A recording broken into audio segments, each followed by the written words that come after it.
So 14, I am Clay with DynastyPandemic.com and Dynasty Trades in 5. I am Shane with Dynasty Trades in 5. Scott, Dynasty Trades in 5, Dynasty and Chill, Man That Can Chill, Chasing the Helmet. Let's go. One of my non-favorite players we're going to talk about tonight. I love this player. All right, you get to go first then. So we're talking about Ezekiel Elliott. Obviously, he's a good player to talk about right now because it's week 7. You know, some people are trying to make that push. Some people are like, I might be leaning more the blow up route. So we'll talk about what we'd buy him for and what we'd sell him for. So Scott, just initial thoughts. Zeke, go ahead. Well, Ezekiel Elliott is in one of the toughest places to evaluate for Dynasty right now because he is a old running back, which we don't like old running backs. He's a running back that has a ton of touches. We don't like running backs that have a ton of touches. But he's also producing. We like running backs during the season that are scoring points. So I think he just kind of sticks right into that range of where we've talked about, whether directly or indirectly over the last, couple shows. Like he's not on the Swift, Jonathan Taylor, Najee Harris level because I think you're getting close to the same or better production from those guys and they're insulated. Their value will go nowhere but stay the same or go up over the next year or two. He's a hard player to value, though. I mean, it's hard to go out and trade for him because you're paying the market price cost for an RB1, and literally the floor could drop out in the next 3 or 4 months. So that's where I'm at on him. Shane, let's say you're contending and you want to get Zeke. Would you give up Jacobs and call it a mid 22 first? You want to make a move? Mid 22 first and Jacobs. You wouldn't do that much? I will give you multiple seconds. Can I give you multiple seconds? Multiple. What about you, Scott? Jacobs and a mid 22 first or Zeke? Is it my first?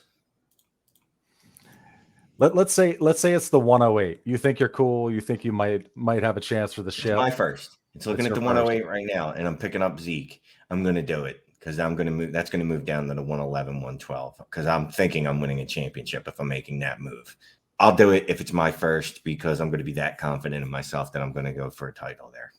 Well, and Clay said it's the 108. So forget about what you think about next year's class. I happen to think that in a lot of leagues, the 108 is going to put you out on the fringe or outside of, where you're going to hit a scarce position. You're probably going to be looking at the wide receiver 3, 4, 5 next year, which is good. But that becomes more format dependent for me as well. I mean, specify, Clay, just how many starters would you say in this league? Let's say 10 starters, 12 team. Okay, so I mean that's probably pretty common for what our listeners are in.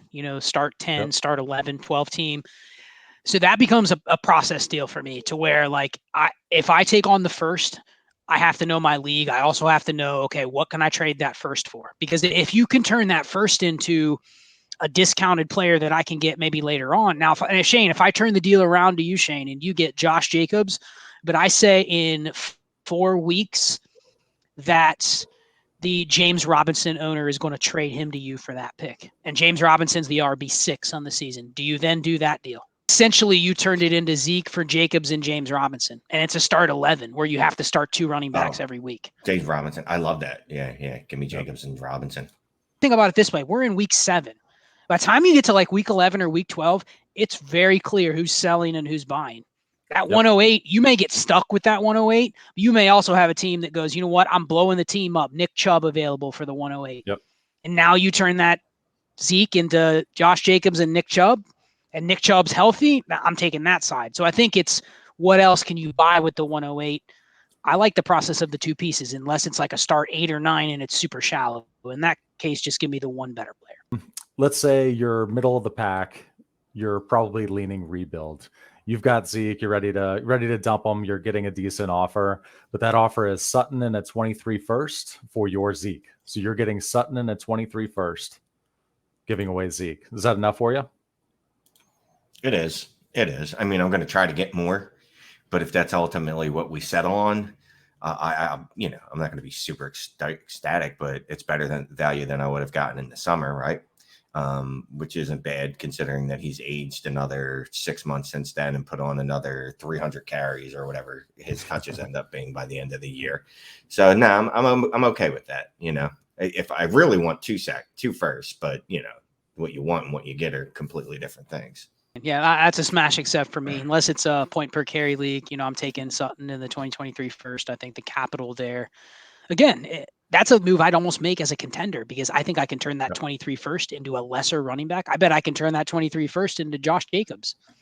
So in a way, you're kind of getting to the same deal that we just talked about. So I think it just gives you more flexibility. So yeah, I think I'd take that, especially if I'm trying to dump Zeke. If you get back Damian Harrison at 23 first, is that enough for you?